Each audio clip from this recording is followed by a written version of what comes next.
E, por fim, a palestra 8 tem o tema O papel do direito penal na proteção ao meio ambiente e será ministrada pelo advogado e professor de Direito Penal na PUC Campinas, Dr. Arley da Costa.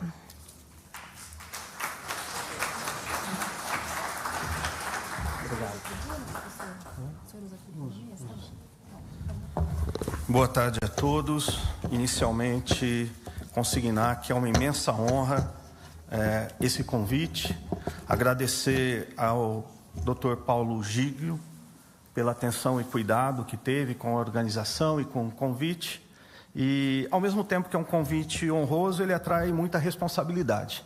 Suceder tão brilhantes expositores não é tarefa fácil. Prometo que vou tentar me desincumbir da melhor maneira possível. O tema é o papel do direito penal na proteção ao meio ambiente. E esse tema ele é consequência, sem dúvida alguma, da tragédia que se abateu sobre o Rio Grande do Sul, que serve de lembrança e de alerta para que não nos descuidemos de debater, de pensar a questão ambiental. Tá? Então, o direito penal tem vários pontos de contato com questões do direito público, mas escolhi essa, a organização aprovou a escolha por conta disso. Agora, do que acontece no Rio Grande do Sul, algo extremamente inquietante, que é aquilo que alguns especialistas têm apontado como essa situação poder ser classificada como, abre aspas, um novo normal, fecha aspas. Isso é inquietante, isso é preocupante pela danosidade que esses eventos climáticos extremos provocam. Todo ano aqui em Campinas, eu sou cidadão campineiro, mais um motivo de honra, né, ocupar essa tribuna. Todo ano aqui em Campinas nós assistimos essas cenas. Inundações, carros boiando, né, e eu fui pesquisar. Me preocupa essa questão do novo normal. O site G1, de Campinas e região, em 17/5, ele publicou uma matéria assinada pelo jornalista João Gabriel Alvarenga, em que ele compilou alguns eventos trágicos que, evidentemente, não se aproximam do que aconteceu no Rio Grande do Sul, mas que nós vivemos, vivenciamos e depois esquecemos. Esquecemos porque eles se sucedem e porque outras questões nos ocupam. Mas vejam, os senhores e as senhoras, no interregno entre 2017 e 2023, nós tivemos 6 mortes trágicas diretamente ligadas a precipitações atmosféricas. No dia 18 de janeiro do ano passado, na região do Parque das Bandeiras, choveu aquilo que choveu em algumas cidades do Rio Grande do Sul, em termos de quantidade, 140 milímetros. O resultado foi o mesmo. Pontes derrubadas, carros arrastados, submersos e ruas inteiras em que as pessoas restaram desabrigadas. Então, esse tipo de fenômeno, o inusitado do Rio de Janeiro é porque ele se prolongou no tempo. Aqui ele aconteceu de uma maneira mais esparsa. Mas aqui também ele deixou vítimas fatais. 6, nesse intervalo de 6 anos. 2017, um homem arrastado pela enxurrada, as imagens foram registradas, como as que vimos no Rio Grande do Sul, morreu. 2019, um motociclista é derrubado por uma enxurrada e morre. Em 2021, uma mulher é arrastada pela enxurrada, fica presa embaixo de um carro no Jardim Proença, nas imediações do Guarani, e morre afogada antes que as pessoas pudessem salvá-la. E eventos trágicos mais próximos, em dezembro de 2022 e janeiro de 2023, isso eu acredito ainda vivo na memória de todos nós campineiros, a morte de 2 pessoas vitimadas pelas quedas de árvores, sendo a segunda uma criança que passeava em um parque da cidade acompanhada dos pais. São tragédias ligadas a eventos climáticos extremos. Então, o alerta dos especialistas para que nós estamos frente a um novo normal, ele deve ser levado a sério. E isso inspira tratar desse tema na perspectiva do direito penal. A questão ambiental, ela efetivamente entra na pauta do direito penal numa data específica, 5 de outubro de 1988, data da promulgação da nossa Constituição. No artigo 225 caput, o legislador estabelece o seguinte: todos têm direito ao meio ambiente ecologicamente equilibrado, bem de uso comum do povo e essencial à sadia qualidade de vida, impondo-se ao poder público e à coletividade o dever de defendê-lo e preservá-lo para as presentes e futuras gerações. Então, o legislador, no texto constitucional, ele confere à questão ambiental a importância que, de fato, ela tem. Mas ele dá um passo a mais. No seu parágrafo 3º, ele instrumentaliza como devem ser tomadas as providências no sentido de preservar o meio ambiente para essa geração e para as futuras, para mim e para os meus netos. E ele o faz no parágrafo 3º, onde estabelece: as condutas e atividades consideradas lesivas ao meio ambiente sujeitarão os infratores, pessoas físicas ou jurídicas, e eu quero sublinhar os jurídicas, voltaremos a isso em breve, as sanções penais, que eu também sublinho, e administrativas, independentemente da obrigação de reparar os danos causados. O Constituinte produz uma mudança significativa na medida que ele traz, com a expressão sanções penais, para a defesa do meio ambiente, o direito penal. O meio ambiente já era assistido pelo direito administrativo e pelo direito civil. O Constituinte, ele toma essa decisão. É uma decisão inusitada, é uma grande mudança que está de acordo com o espírito dessa legislação. Se nós olharmos o primeiro parágrafo e o último parágrafo do discurso de promulgação do presidente da Assembleia Nacional Constituinte, ele diz o seguinte, Ulisses Guimarães, precisa ser lembrado esse nome precisa ser lembrado. A nação quer mudar, a nação deve mudar, a nação vai mudar. A Constituição pretende ser a voz, a letra, a vontade política da sociedade rumo à mudança. E, de fato, ela opera uma série de mudanças, algumas das quais já citadas aqui pelos meus antecessores. Mas no campo do direito ambiental, quando ele atrai o direito penal, é uma mudança significativa, muito criticada naquele momento. E aqui eu peço licença à assistência, porque sei que aqui todos têm conhecimentos técnicos do direito, para fazer um pequeno esclarecimento para aqueles que nos acompanham pelo YouTube, eventualmente não o têm, ou que venham assistir essa apresentação futuramente, porque ficará disponibilizada. O direito a uma vida em sociedade justa, evitar conflitos, solucionar conflitos, levando à pacificação social, na essência é isso que o direito busca. Isso é operacionalizado pelo Poder Judiciário. Agora, a gama de conflitos é tão extensa que seria impossível lidar com isso se não houvesse uma divisão do direito em ramos. Então, nós temos o direito civil, nós temos o direito do trabalho, nós temos o direito tributário, nós temos o direito administrativo e tantos outros ramos. E temos o direito penal. É preciso dizer que nenhum dos ramos do direito é mais ou menos importante.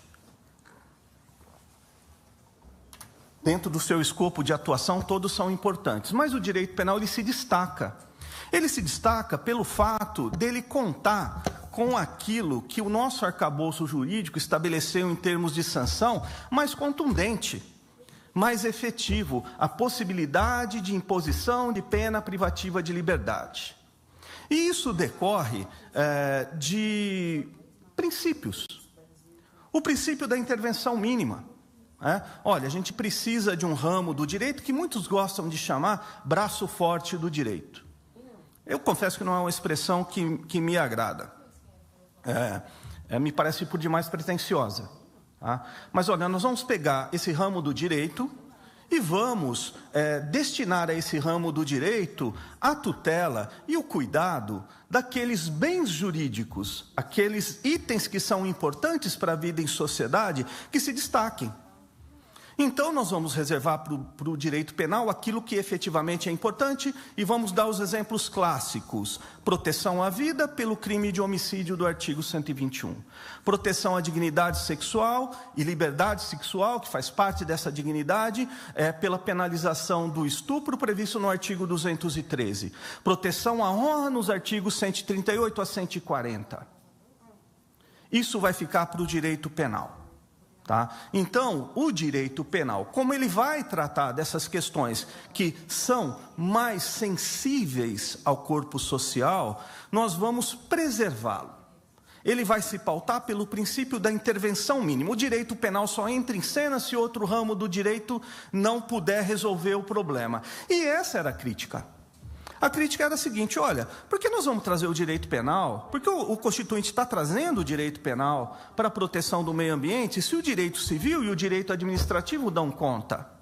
Mesmo porque se o que diferencia o direito penal dos demais ramos do direito é a possibilidade de imposição de pena privativa de liberdade, se nós formos usar um critério de proporcionalidade, nós vamos acabar fixando penas pequenas para a maioria dos crimes ambientais. Isso é um fato que se deu 10 anos depois através da lei que regulamentou o direito penal ambiental, a Lei 9.605/98. A maioria dos crimes ambientais tem penas pequenas e são da competência do Juizado Especial Criminal, com a possibilidade efetiva de utilização do que se convencionou chamar de direito penal negocial.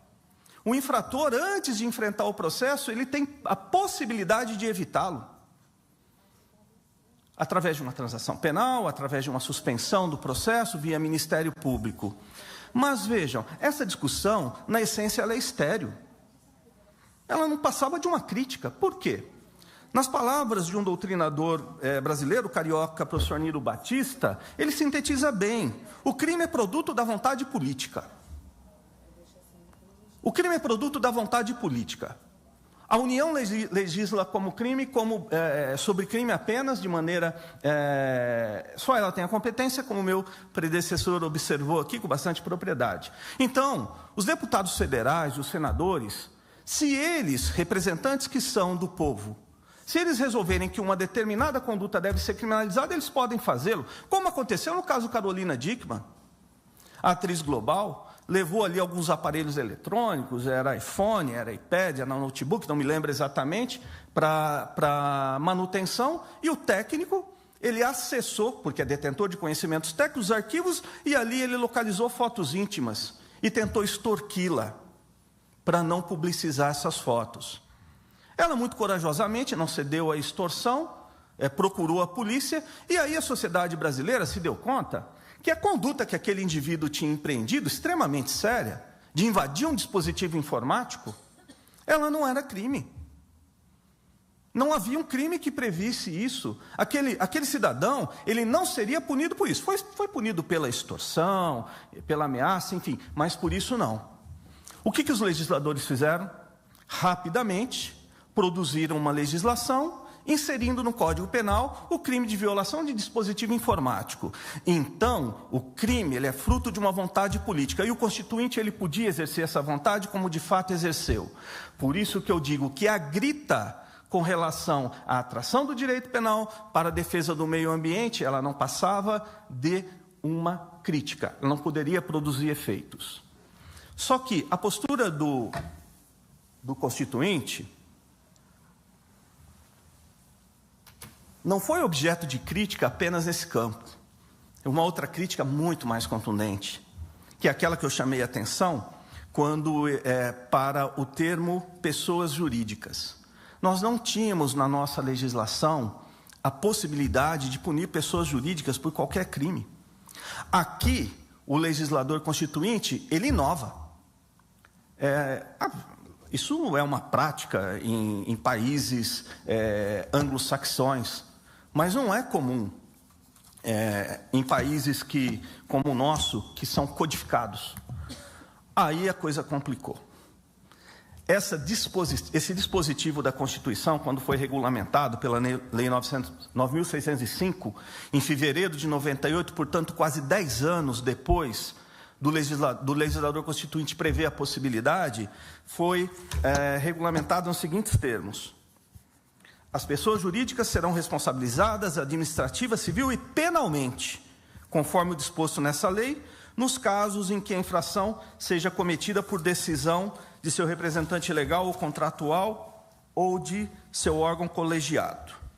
Pois bem, aqui os doutrinadores, os estudiosos do direito, os cultores do direito, aqueles a quem nós recorremos quando precisamos interpretar o direito, de uma maneira quase unânime, condenaram a postura do legislador. E levantaram uma série de óbices, dos quais eu vou citar apenas 3. Bem, se o direito penal se diferencia porque pode aplicar a pena privativa de liberdade, é isso que efetivamente lhe confere força, não tem sentido utilizá-lo para penalizar a pessoa jurídica. A pessoa jurídica é um ente abstrato. É simplesmente absurdo cogitar de você pegar uma empresa, desmontar e montar ela dentro de um presídio, dentro das muralhas de um presídio. Isso não existe. Bom, se aquilo que diferencia o direito não pode ser aplicado, então por que nós não seguimos apenas e tão somente com o direito civil e administrativo, com os ajustes que se fizerem necessários?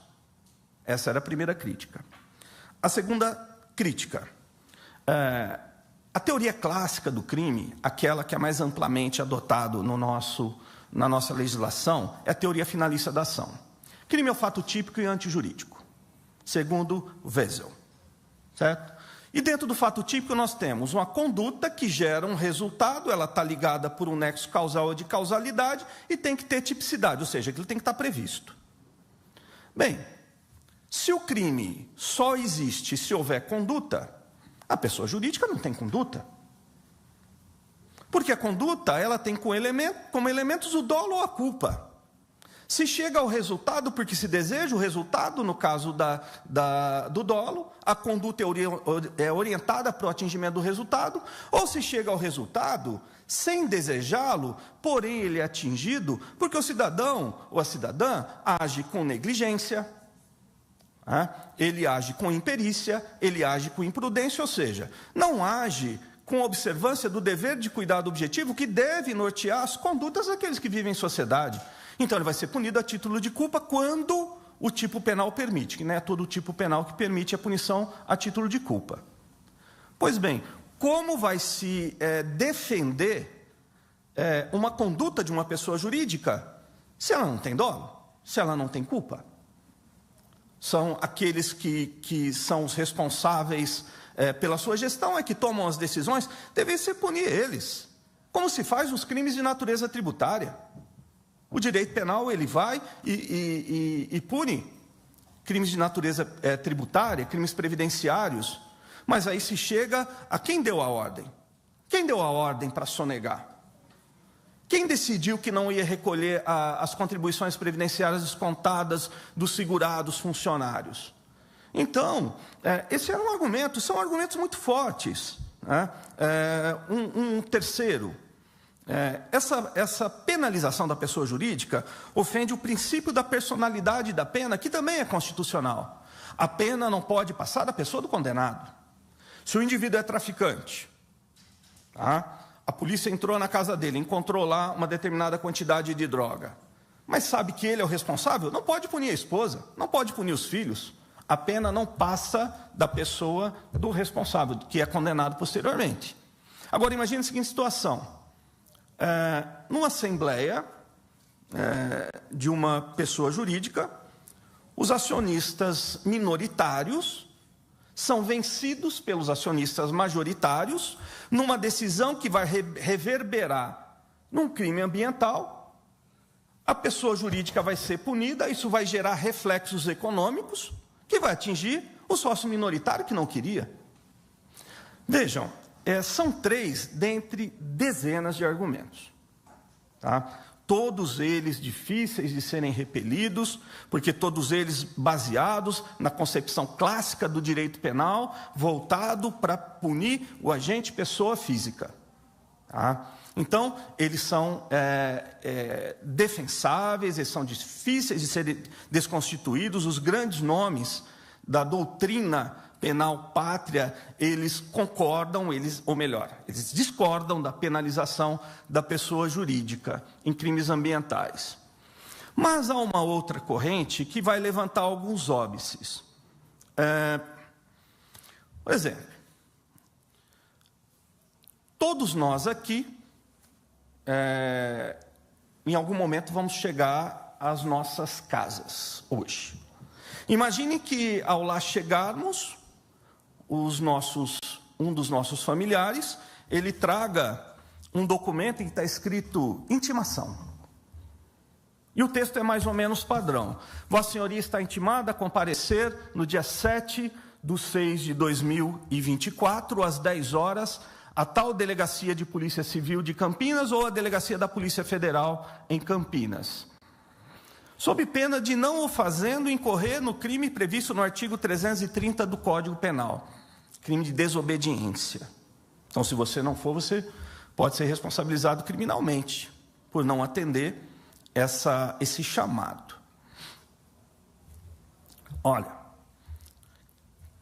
o mínimo que vai acontecer é não dormir direito, que a maioria não vai nem conseguir dormir. Meu Deus, o que a polícia quer comigo? O que aconteceu? Que tipo de problema me envolveram? Isso para ilustrar que o sistema penal, ele exerce uma coerção. Logo no início de uma persecução penal, ali nos primeiros passos, a polícia quer ouvir sobre uma determinada questão, às vezes quer ouvir como testemunha. A placa do seu carro foi captada por uma câmera e momentos antes havia ocorrido um crime. A polícia quer saber se você viu algo. Vai ficar sem dormir. E eu posso garantir para vocês que eu vivenciei muitas dessas situações. Empresários, na maioria das vezes, implicados em crimes tributários, ao serem intimados, eles simplesmente se desesperam. A necessidade de comparecer a uma delegacia de polícia já é algo que os impacta. E querem uma solução. E muitas vezes, quando lhes é apresentado, olha, é o seguinte, se tudo der errado, você pode pagar o que deve, com juros, com todos os acréscimos necessários, a sua responsabilidade penal, a sua punibilidade vai ser extinta. Muitas vezes o camarada vai lá, emite a guia e paga. Então, o sistema penal, ele exerce, sim, uma coerção. Tá? Um outro aspecto. Essa Constituição, ela estabeleceu como fundamento da República a dignidade da pessoa humana. Dignidade da pessoa humana é um termo tão amplo que é muito difícil conceituá-lo. A gente consegue identificar quando ela é aviltada, quando ela é agredida, mas é muito difícil você conceituar a dignidade da pessoa humana. O professor Ingo Wolfgang Sarlet, um professor catarinense, ele escreveu um livro para tentar conceituar a dignidade da pessoa humana. Na minha opinião, ele não conseguiu. O conceito ficou tão amplo, mas tão amplo, que eu não consigo categorizar ele como um conceito. Agora, vejam, nesse exato momento, 660 mil gaúchos, ao contrário de nós, não têm uma casa para voltar. Hoje, são pessoas que perderam tudo aquilo que amealharam durante uma vida, seus móveis, seus pertences. São pessoas que perderam lembranças, porque perderam fotos, registros.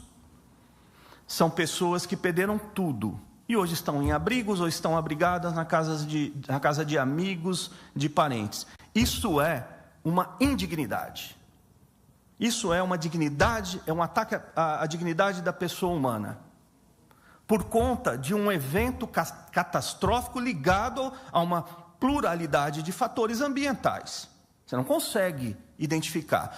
Pois aí, eu lhes digo, se essa Constituição estabelece como fundamento da República o respeito à dignidade da pessoa humana, e as alterações provocadas pelo homem ao longo da nossa história, a história da nossa raça, dos Homo sapiens, nesses milhares de anos, vem contribuindo, e isso está eclodindo agora, a uma desestabilização do meio ambiente, que provoca situações como essa, O legislador não pode prescindir de tudo aquilo que ele tiver à disposição para proteger o meio ambiente. Então, eu peço vênia aos doutrinadores, à maioria, para discordar. Eu entendo que sim, o direito penal deve ser aplicado à pessoa jurídica com as adequações necessárias. Feitas as adequações necessárias, nós não podemos dispor de utilizar o direito penal na defesa do meio ambiente. E com isso eu encerro a minha exposição, mas gostaria de alertá-los para o fato de que esse posicionamento ele tem algo de passional. Um grande advogado, Evandro Liz e Silva, chega a ser ministro do Supremo Tribunal Federal, mas ele se fez como advogado criminalista. Ele dizia o seguinte: o exercício da advocacia criminal, a advocacia criminal, melhor dizendo, é como mulher ciumenta. Ela não divide o objeto do seu desejo. Os criminalistas têm com o direito penal uma relação realmente muito passional. E eu não vou prescindir da utilização do direito penal nessas situações também. Então, me desculpem pela passionalidade. Amém? Muito obrigado pela atenção. Uma boa noite a todos.